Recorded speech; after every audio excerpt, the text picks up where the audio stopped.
I'm going to show you how to use the wireless PowerShare on your Samsung Galaxy Note 20 Ultra as well as the regular Note 20.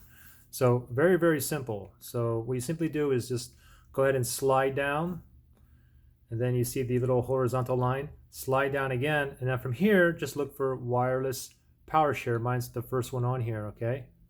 So go ahead and tap on that. Once you do, you get a message on here. Wire is ready to charge. Note that you have to be 30% or above, or it'll give you a message saying that you need to charge your phone up to 30% before you use this. Anyways, it's on right now. Let's turn it over, and here's my Samsung Galaxy Note 20. You can see that it is charging.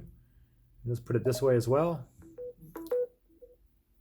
Now this will also work even if I have a case on my phone here, it'll still charge, okay? Let's do another phone here. Here's another phone with wireless capabilities. This is a Galaxy, I think this is an S20. You can see it charging with the lightning bolt, no problem. Let's take it off. Let's go ahead and pop it back on here.